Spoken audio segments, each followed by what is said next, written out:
Good morning, class 7. Welcome in maths class. Today we are going to start chapter first. The name of chapter first is integers. So first of all, let us discuss what do you mean by integers.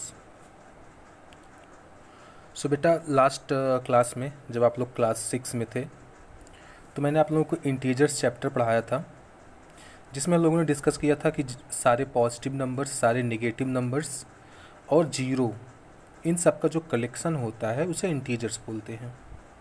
ठीक है, तो अगर मैं एक number line draw करूं इस तरीके से, सपोज यहाँ मिडिल में जीरो है, यहाँ 1, यहाँ 2, यहाँ 3, यहाँ 4,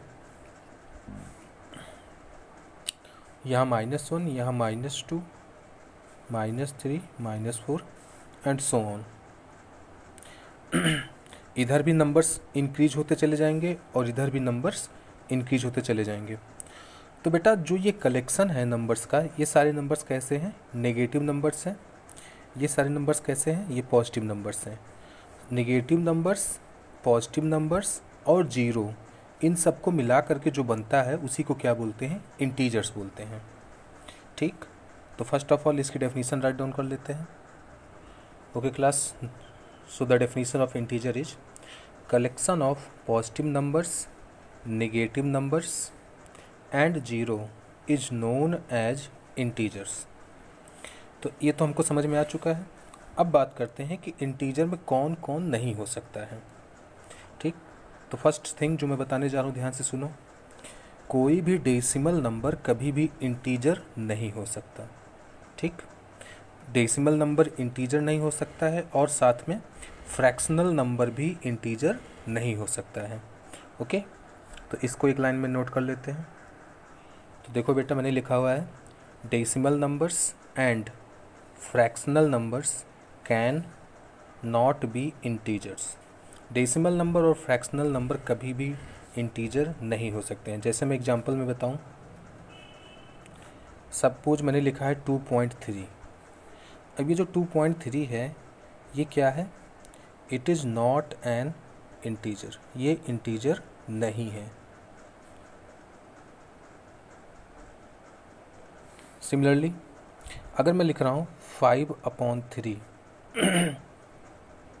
5/3 मीन्स ये फ्रैक्शनल नंबर है। तो मैंने अभी बताया फ्रैक्शनल हो चाहे डेसिमल हो, ये दोनों कभी भी इंटीजर नहीं हो सकते। तो मैं भी इसके लिए भी लिख सकता हूँ it is not an integer. ठीक है बेटा, तो ये सारी बातें हो गई। अच्छा, अब कई लड़कों को ये भी दिक्कत होगी, जैसे सपोज मैंने लिखा अगर 4/2, तो अब वो देखेंगे कि 4/2 ये तो फ्रैक्शनल है, तो इसको बोल देंगे कि ये इंटीजर नहीं है। अब तुम खुद सोचो बेटा कि 4/2 को अगर मैं 4 को 2 से डिवाइड करूँगा तो आंसर 2 आएगा, और जब 2 आंसर आएगा और 2 है क्या? 2 तो इंटीजर है। तो इसके लिए सिंपली हम बोल देंगे कि it is a integer.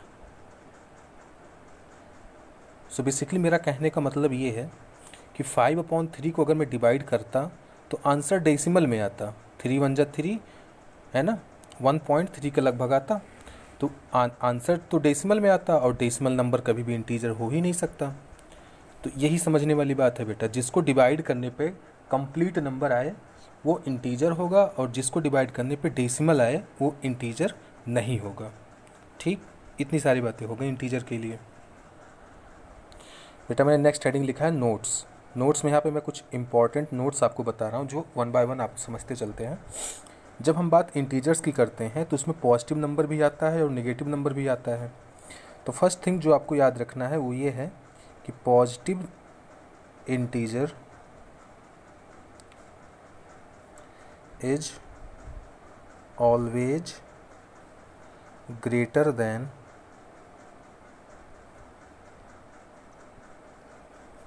Negative integer.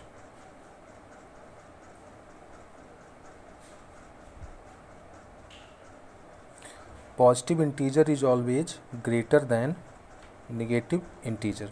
Suppose मैंने यहाँ पे कुछ नंबर्स लिख रहा हूँ मैं, जैसे मैंने लिखा है 35 एंड -35। तो देखो एक नंबर पॉजिटिव में है और दूसरा नंबर नेगेटिव में है। तो मैंने अभी क्या बताया कि जो नंबर पॉजिटिव होगा वो ऑलवेज नेगेटिव वाले से तो बड़ा ही होगा। तो इसके लिए मैं लिख सकता हूँ कि 35 इज़ ग्रेटर देन -35।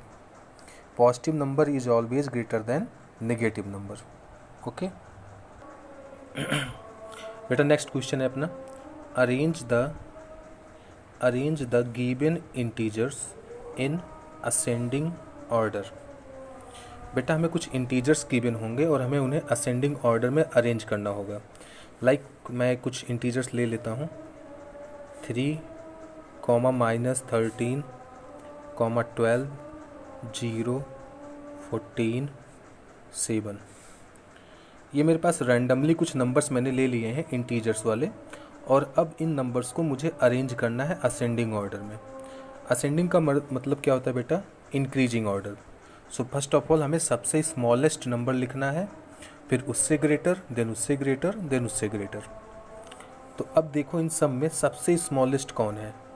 आपको दिख रहा होगा बेटा कि ये जो 0 है, तो 0 से छोटा कौन होता है? 0 से छोटा नेगेटिव नंबर्स होते हैं। तो ये जो नेगेटिव में -13 लिखा हुआ है, ये सबसे स्मॉलेस्ट नंबर है। तो मैं यहाँ पे लिखूँगा -13।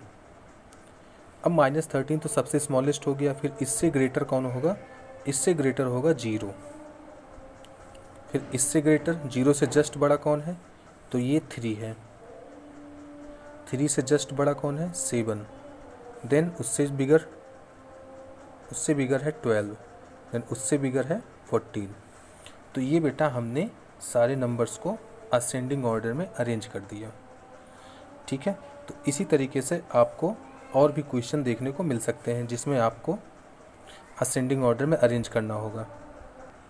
एक क्वेश्चन और लेते हैं जिसमें लिखा हुआ है -23, -37, -15, 15, 23। तो मुझे इन सारे नंबर्स को अरेंज करना है असेंडिंग ऑर्डर में। तो फर्स्ट ऑफ ऑल मुझे सबसे स्मॉलेस्ट नंबर चाहिए। तो बेटा सबसे स्मॉलेस्ट कौन होगा? नेगेटिव वाले ही होंगे सबसे स्मॉलेस्ट। अब नेगेटिव वालों में मेरे पास 3 नंबर्स हैं, एक तो -23, एक -37, एक -15।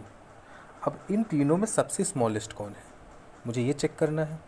तो बेटा आप देखो, ये जो 37 है, अगर ये पॉजिटिव होता तो ये सबसे बड़ा होता, लेकिन नेगेटिव लग जाने से ये सबसे छोटा हो गया। तो सबसे स्मॉलेस्ट कौन हो जाएगा? -37। उससे बड़ा कौन होगा? उससे बड़ा होगा -23। उससे बड़ा होगा -15। उससे बिगर होगा 15। देन उससे बिगर होगा 23। ठीक है, तो इस तरीके से आपको अरेंज करना आना चाहिए इंटीजर्स को। आई होप आपको समझ में आ गया होगा।